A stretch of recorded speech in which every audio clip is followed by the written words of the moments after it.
So if it hasn't already, video is about to become the main marketing tool for your business.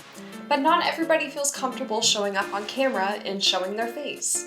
As a business owner or as somebody who manages a team of people, it's important for you to utilize social media marketing and showing what your mama gave you online. No, I don't mean it like that. In today's video, I'm going to show you guys some tips about how I became confident online and how I encourage my clients over time to become more comfortable on camera themselves. So buckle up and let's go.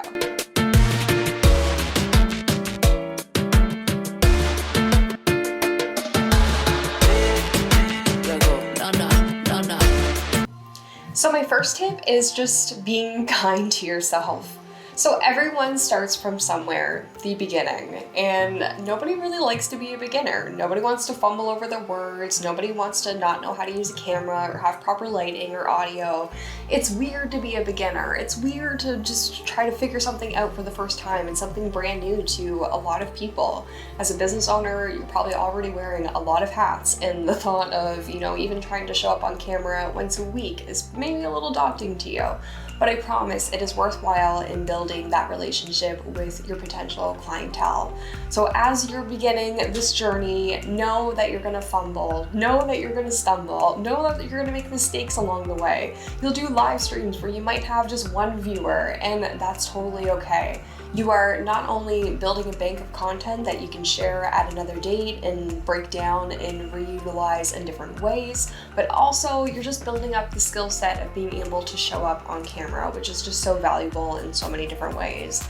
So don't be afraid to be a beginner. Tip number 2 is create show notes. So show notes is basically an outline for what you want to get across in your video or your live stream or your podcast, whatever the piece of content may be. I create show notes for my clients when they go on Instagram Live.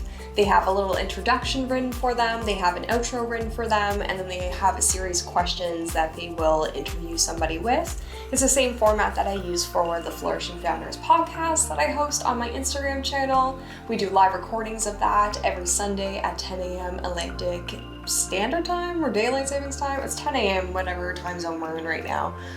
And then they get uploaded onto Spotify as a podcast. They go up on YouTube as a video podcast, so I'm repurposing that content. And we started with a pretty small following, and now, we're slowly building that up. So, those times where we've had a small view count didn't go to waste. It was just us kind of building up my skills as a host and an interviewer and, getting used to that kind of format. And now when people come on to it, I'm a little quicker and on it. And I noticed that with my clients as well. They also do weekly live stream. The reason we do this is because it's easy to showcase a lot of curated content online. So whether that's, really nice graphics or a well-edited reel, to really show an authentic side of yourself and to connect with people online. I love doing live streams because it's a chance for you to fumble up your words, and it's a longer piece of content, and it gives you a chance to kind of be on the spot and have to think on the spot and just be yourself and take down that guard. And that's not easy to do when you're not comfortable with showing up on camera. So I have clients, and when they do their first one, they're so nervous, but once they start getting through it and kind of see the interactions, they actually start enjoying them and having fun with them. And we can later turn those pieces of content into YouTube videos. We can break them down into Instagram reels. We can break them down into stories. We can do all sorts of things with that one piece of content, which is so great. Your show notes shouldn't be word for word what you're going to say in your live. It should really just be a point form outline of the points that you really want to get across. You want to make sure you don't miss to really elaborate the main idea of your video. Hey guys, I'm interrupting this video to give a shout out to our subscriber of the week.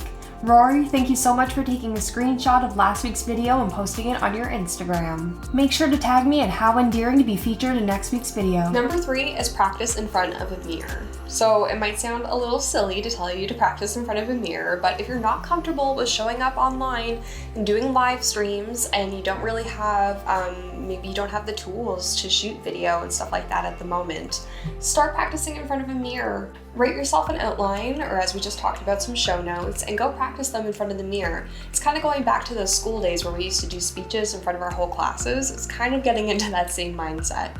So don't be afraid to, be your own audience. By doing this, you can see things like your posture, so like whether you're slouching and you're not really confident in what you're talking about, or you're up and you're happy and you're easily conveying your points. You can see how your setting looks. So I have a nice little background and stuff like that, but you can kind of lay that out and see how that is.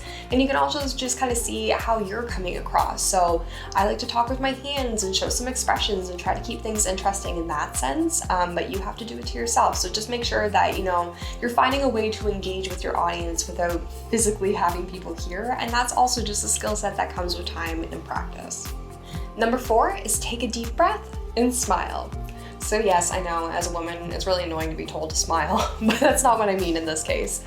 Before every show, every live stream, before even I started recording this video, I literally sit down and I spend about a minute or two just taking deep breaths in and out, and through the nose, through the mouth. And the reason for that is it just helps calm your nervous system. So of course, everyone's gonna be nervous before a live stream or before a video, before you put yourself out there to the masses. It's an intimidating thing to do. So if you can kind of get yourself in the right mindset before you do it, you'll appear more confident on camera. You'll seem like you know what you're talking about and like you're an expert in your niche. So I think it's worthwhile to take those couple moments and get yourself in the right mindset. And then the smiling thing, I know that just from voice work. So I do some like audio commercials and if you call certain stores in my area, I'm the voice that's on the phone, which is super cool. But if I was recording an audio bit, and this is video too, so I can see you, right? But even an audio bit, if I was like, welcome to this place versus welcome to this place, you can easily tell that there's a difference in my tone. And that's the thing about video, is it's all about catching people's attention and keeping them for a long time and trying to keep their retention with you. And that's hard to do nowadays because everybody has a short attention span. So if you're coming on here being super monotone and boring essentially, nobody's gonna wanna listen to your stuff. So it's kind of worthwhile to kind of push yourself out there. And this again comes with practice and confidence. You're not gonna feel like that the first time around. You're gonna be scared probably the first time you do a live stream or record a video. It just takes time. It's just something to keep in mind, that you wanna always kind of be projecting and trying to build that engagement with the audience that's watching you. Number 5 is remember why you were on camera. So why are you making this video? What's the message that you're trying to get across?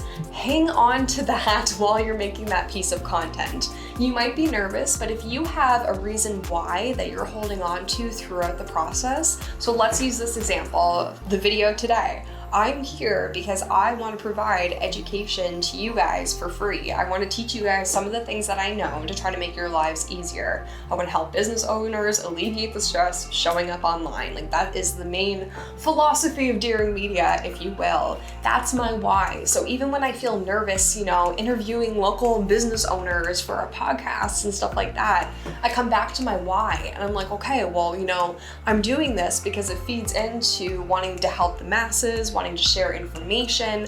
I'm interviewing people that are outside of my niche, so maybe it relates to different crowds better. Like, it's a value piece for me that I use to push me through some nerves. So I would absolutely recommend just trying to really find your why and remember that when you're showing up on camera, because it will make it a lot easier if you have some purpose behind it. That's not just, I want to sell my product. It's so much more than that. It should be about building a community. Number 6 is remember it won't go live if you're nervous. So yes, of course, a live stream is live, but if you are doing something like a YouTube video or a reel or whatever it may be, you're able to record a couple takes. You're able to edit in between. Even this video, there's probably like awkward silences in between things as I'm like checking my show notes and stuff like that. I'm gonna edit that out before you guys see this video so you don't see any of that weirdness. This is a great reminder that your videos don't have to be perfect and you have time to go in and tweak them and finalize it the way that you want it to represent you in your business. So in conclusion, by following all these steps, hopefully you can start showing up on camera and representing yourself and your business online. I think it's really important, especially this year. We've seen TikTok blow up, we've seen short form content show up on all sorts of platforms. YouTube is still going strong and streaming services are going wild. Like, this is the time time to start making video content for your business. Keep in mind that everyone is a beginner at some point. We all started at the bottom and have built things up over time.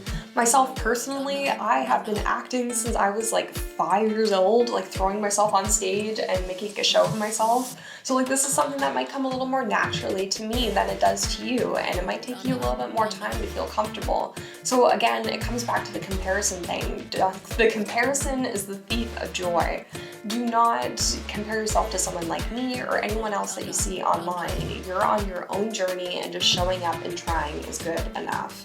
Thank you so much for tuning in, guys. If you made it this far, I would love it if you like this video and subscribe. Tune in every Monday morning at 10 o'clock Atlantic Standard Time. I throw up a new video about social media marketing or entrepreneurship. Thank you again, and I hope you guys have a great day. Bye.